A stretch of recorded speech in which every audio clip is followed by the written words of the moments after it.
In other news, MPs are calling for immediate changes to the way overseas doctors working shifts in the NHS are vetted.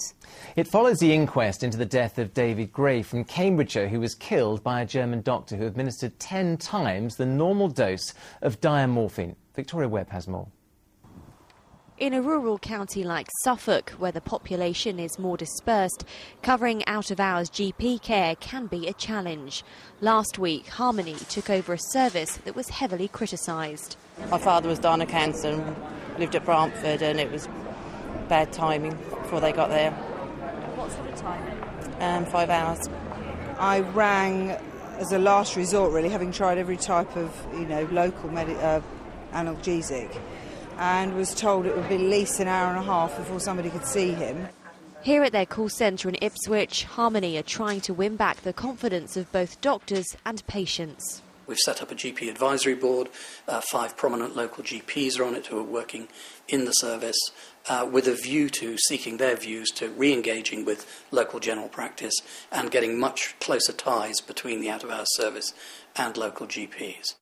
Harmoni has taken over from Take Care Now, a company that employed a German doctor, Daniel Ubani.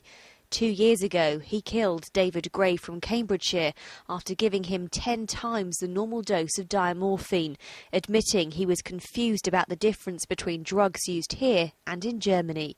That case has highlighted a number of failings in the system. Here at Harmoni, they say that every doctor they employ will have had a face-to-face interview where they check the language skills and competence. A report out today by the Health Select Committee has criticised the fact that by law, the General Medical Council can't carry out these types of checks itself on doctors from EU countries. We're asking effectively that doctors from the EU should be treated the same as if a doctor came from Asia. They would have to be able to prove their competences in clinical and in language skills before they could practice in this country. David Gray's family say the changes proposed by the committee, which also call for PCTs to tighten their checks, must be made urgently. Both my brother and I are going to keep exerting pressure on the next government to try and ensure these recommendations are followed through. Recommendations that will hopefully lead to a safer service for the people who need to use it. Victoria Webb, Anglia News, Ipswich. Now, the mother of a soldier who lost a leg in an explosion in Afghanistan has been charged with taking more than £10,000 of his compensation money. Private Matt Woolard of One Royal Anglian received a payout of around £200,000 after stepping on a landmine in the Helmand province. His mother, 43-year-old Angela Woolard from Southend, has been charged with 1 count of fraud. She'll appear at Southend magistrates later this month. Now, a family from Cambridgeshire got a bill of more than £10,000 because their electricity supplier had got the meter readings wrong for 4 years. npower admits it got its numbers wrong, but it still insists Lisa Drummond from Brampton near Huntingdon has to pay £500. Claire McGlasson reports. Sam loves playing his Xbox. Megan is a typical girl. With a total of 4 children in the house, Lisa Drummond from Brampton near Huntingdon knows they use more electricity than she'd like. Thanks, Sam. Do you want a drink? But she was shocked to get a quarterly energy bill for more than £10,000. My stomach, I thought, was just going to fall out of me. I just thought... And also that knowledge that it's just going to take months of proving that this is not a correct bill. npower admitted they'd got it wrong for 4 years, only recording the first 4 digits of every meter reading instead of the 5 Lisa had provided. In February, it finally clicked. They'd only been billing Lisa for a fraction of the power she'd used.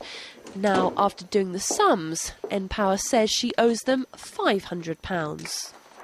They're saying, well, actually, you've got away with paying a lot less than you would have done if we'd been charging you correctly. But, 5 years on, that doesn't feel good. That does not make me feel good. It makes me feel that they're incompetent. It makes me feel cheated, that I believe they've been doing it right. And in this economic climate now, who's going to find that extra money? Why should I find that extra money? Lisa says she won't be so trusting of her bills in future. She feels she is being made to pay for npower's mistake. Claire McGlasson, Anglia News, Brampton, near Huntingdon. I think you need a cup of tea after a bill like that. You would do. It's not the first time we've done a story like that either, unfortunately. Well, it's nearly 6:15. You're watching Anglia tonight. A change in the law means an Essex man accused of genocide in Rwanda could face prosecution in this country. Last year, the High Court threw out a bid to extradite Celestin Ujira Shibajara from Walton-on-the-Naze, saying he faced a flagrant denial of justice in Rwanda. But a change in British law means he can now be prosecuted here for alleged war crimes. The 56-year-old has always denied any wrongdoing. A man has been fined for urinating over Thomas Gainsborough's statue in the centre of Sudbury. The 19-year-old from Norwich area was caught in the early hours of Good Friday. He was given an £80 fixed penalty notice. Sudbury is the birthplace of Thomas Gainsborough, one of the most celebrated artists in history, and has a museum and gallery dedicated to his work as well. Now, a family from Norfolk are celebrating a very special birthday for not just one of their children, but three. Zach, Seb and Alfie Spooner from Cockley Klein near Swaffham are identical triplets, and they all turn 1 today. Rhiannon Mills went to wish them a happy birthday. When she hears you munch and... This is Emma Spooner's magic weapon. A book every mother could do with, especially when it calms not just one baby, but identical triplets. What does Mummy always say? Of course, it's not always this quiet. Triple changes, triple feeds and triple cuddles keep Mum and Dad pretty busy. Chaotic. Crazy. Lovely as well. Everyone says it gets easier, don't they? It doesn't get easy. It just changes. It's like now they crave for your attention the whole time. Yeah. You come into the room and they're all staring up at you. That's absolutely priceless.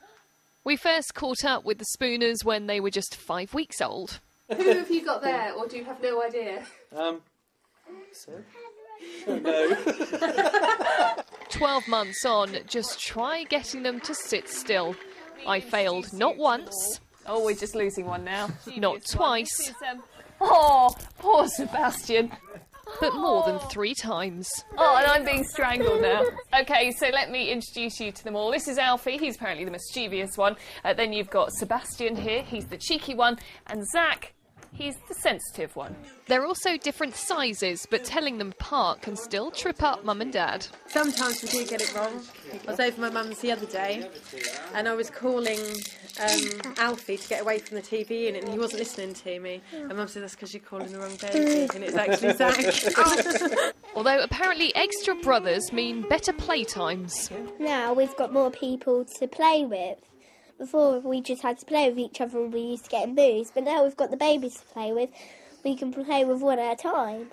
At least for now there are no squabbles over who blows out the candles. That's up to Mum and Dad, although they say they've already got everything they could possibly wish for. Rhiannon Mills, Anglia News at Cockley Klein in Norfolk. Oh, happy birthday, boys. Don't worry, Ken and Emma, I still get my boys muddled up and they're 4. Only occasionally. She does, that's what she says. Now then, there are still...